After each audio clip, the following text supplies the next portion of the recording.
There is a place called Tadpatri in Andhra Pradesh, which is very famous for its lime.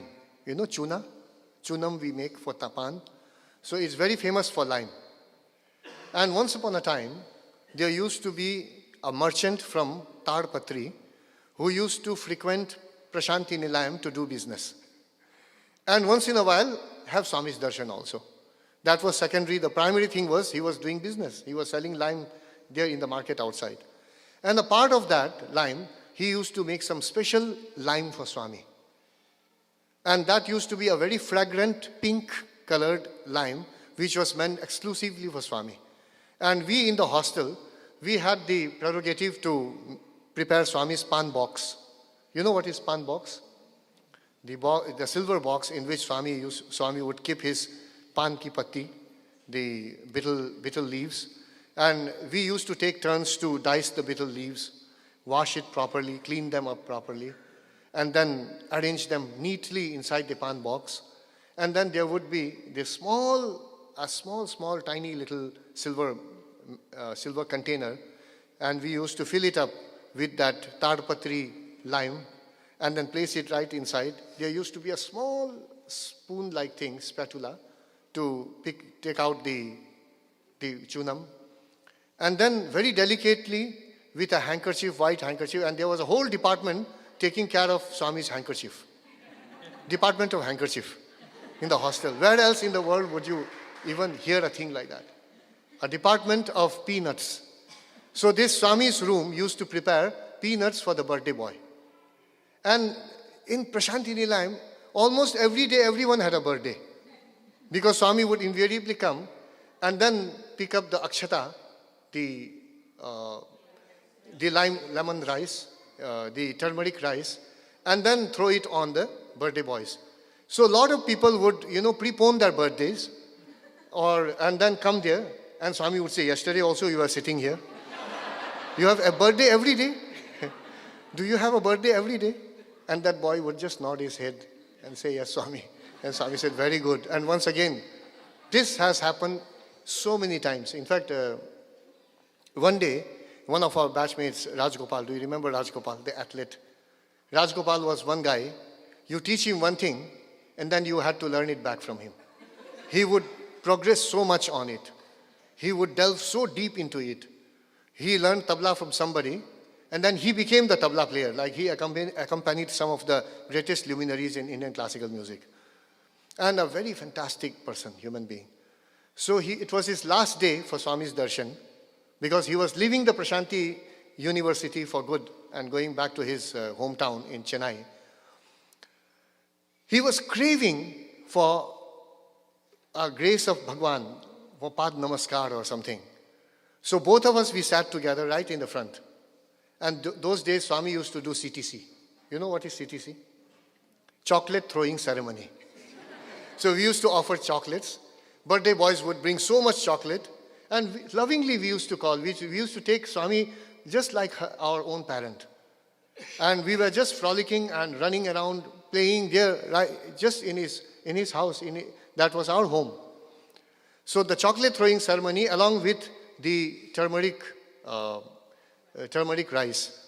So there were a lot of people sitting there, and there was a very good, fair chance for Rajgopal to get at least some akshata, some turmeric rice on him. So we sat together, and Swami came out, and he just half stood up to tell Swami that, Swami, I'm leaving. Pat Namaskar, Swami. Swami didn't even look at him. Swami ignored him completely and walked towards the birthday boys. And there was Professor Radha Swami also that day. Along with the birthday boy, everyone, even young and old, we all become boys and girls there, So there was this little boy, Professor Radha Krishna, also sitting with his chocolate tray. And then Swami scooped up a handful of turmeric rice, chocolate, and threw it on everyone. And Rajgopal, despite his being a fantastic athlete, that day he couldn't even catch one chocolate. Not even one. Everything fell off, and people grabbed at the chocolates, at the rice. Everything people took away. He didn't get anything, and there were tears in his eyes. As Swami walked out towards the devotees' line, towards the outer veranda, Swami started throwing chocolates towards that direction. By that time, Rajgopal was like, I had to console him. Doesn't matter, Swami is coming back again, you know. By that time, Swami threw a handful of chocolate towards the students sitting outside there. This was definitely happening not in the Kulwant hall, but the open ground that we used to have in Prashant Plan.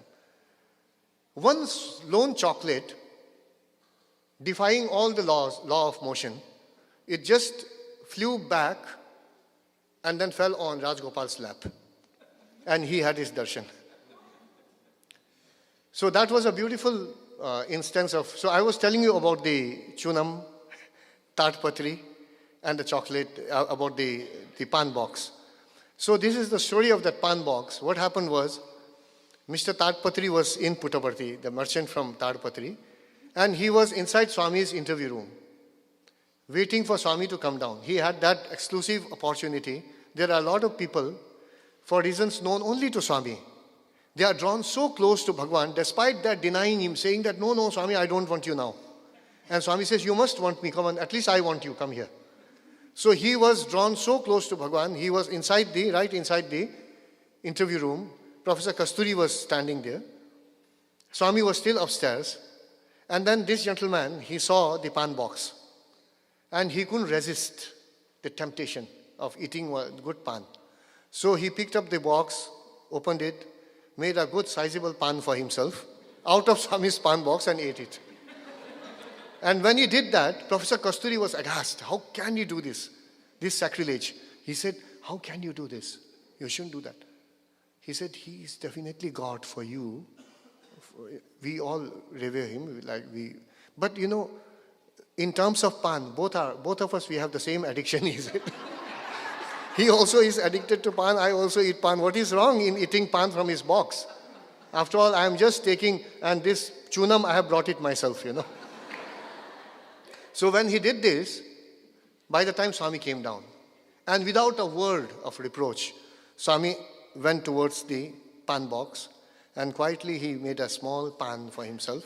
And you know, when Swami would place the Paan in his mouth, even that act used to be so delicate.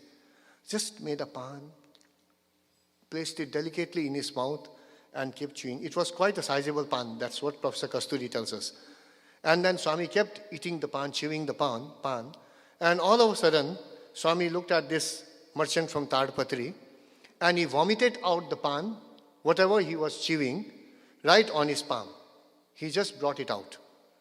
And every particle of that Paan had turned into gems. The most precious gems.